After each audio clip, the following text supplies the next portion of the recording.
So I'll start out that this has been a week. I spent about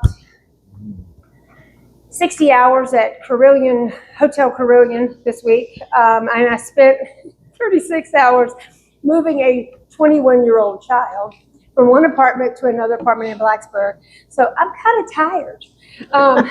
It's been a crazy week. So having time to prepare has not been a lot of convenience. I have the convenience of my Bible on my phone and long hours of sitting and waiting and trying to think of things I want to say. Excuse me.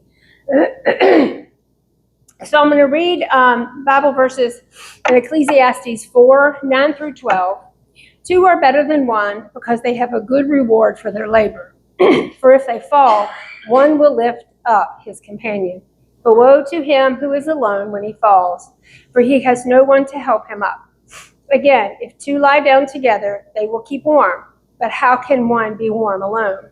Though one may be overpowered by another, 2 can withstand him, and a 3-fold cord is not quickly broken.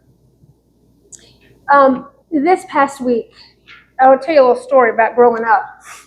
When I was a kid, I lived basically half my life at Jamie and Norman's.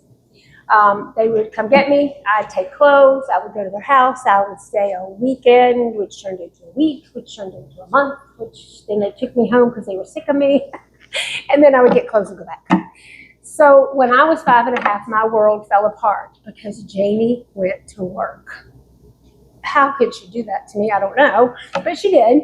But I was getting ready to go to school. But it worked out that Jamie was the manager of Tasty Freeze in Finkhouse, and for many, many years. And so I would go there, and I got to meet these amazing women.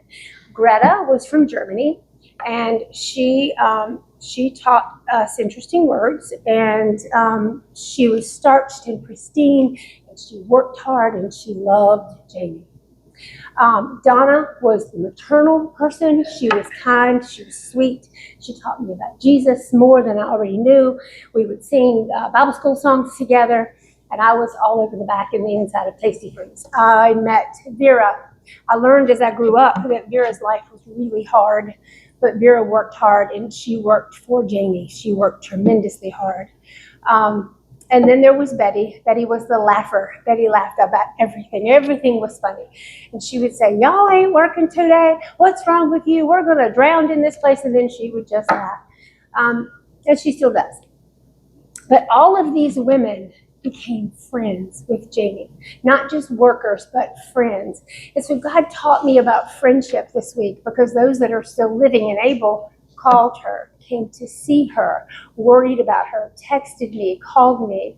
And so friendship was brought to my attention this week because it is such a precious gift from God, something that we need to cultivate. And so if you have friends you haven't talked to, reach out to them, call them, tell them you're thinking about them, pray for them. It's so important.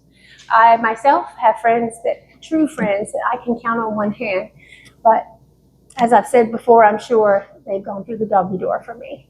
So please reach out to your friends. They miss you, they need you, and they definitely need your prayers. Thank you. Amen.